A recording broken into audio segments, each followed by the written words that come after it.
So for those of you that don't know, there's a well-known pastor in Southern California by the name of Reverend John MacArthur, and he has a media ministry called Grace to You. A short time ago, a friend of mine sent me a video clip from this show that he has where he was talking to a mother of an adult child who had just come out as gay.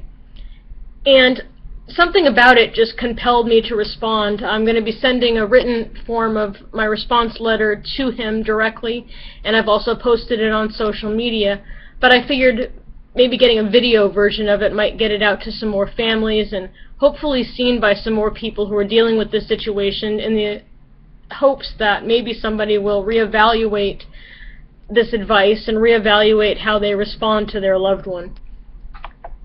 So I've written, Dear Reverend MacArthur, I recently watched a video clip of a segment from your show, Grace to You, where you were answering the question of a parent who had written you with a tough situation. In your segment, How to Respond to a Homosexual Child, you were answering a mother whose apparently now adult child had recently come out to her as a homosexual, about what the Christian response to this situation should be. You state that this situation calls for confrontation of the sternest and strongest type, and is a scenario which falls under Matthew 18, a pericope which deals with a biblical approach to dealing with conflict within the church. From the wording of the segment, I believe you are also speaking from Romans 1:24.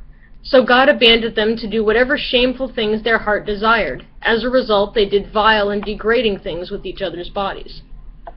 You also make clear that the manner in which the mother deals with this situation is different because her child professes Christianity. You say, if they profess to be a Christian, you have to alienate them. Whereas if this was a non-Christian, the course of action should be spend more time confronting and showing compassion, but calling for salvation. In the first church where I of my own choice became a member, I was taught very much the same as what you're stating here. In theory, from what I myself was seeing in the scriptures at the time, it made a lot of sense to me. It made sense, that is, until I saw it being put into practice. I work regularly with teens and young adults who deal with issues like bullying, self-injury, abuse, eating disorders, and suicide. Several of the members have come out to their families and had them do the very thing suggested here. They've been kicked out of their homes, some given up for adoption, some left out on the street to fend for themselves, and many have been completely disowned. A large number of these, after trying to be who their families say they need to be in order to find favor with God and thus with them, turn to attempting suicide.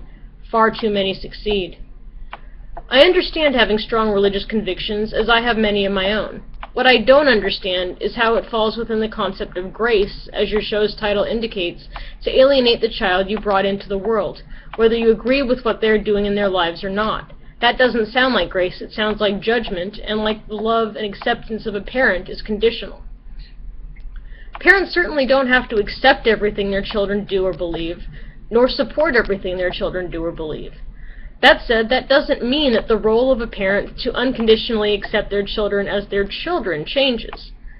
I can understand, though I don't agree, how this process can be thought to be correct.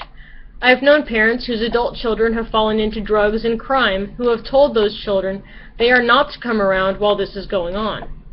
The main differences, though, are whether this is a minor or an adult we are talking about, and also whether the family has decided to wash their hands completely of their child, as alienation implies, or simply set a boundary.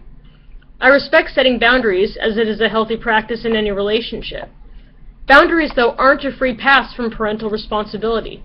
They aren't about saying, I don't like how this child I raised turned out, so they're not my child anymore. I'm not sure, since the woman who wrote to you has an adult child, if your perspective on her course of action would have been different had her child been a minor. In either case, it makes me curious about your response to 1 Timothy 5:8. But if anyone does not provide for his relatives, and especially for members of his household, he is denied the faith and is worse than an unbeliever. There are many different ways of providing for your children, but I'm struggling to see how alienation is a type of provision. It's difficult and often painful when your parent or your child believes differently from you on such a serious matter. But does the difference need to tear families apart?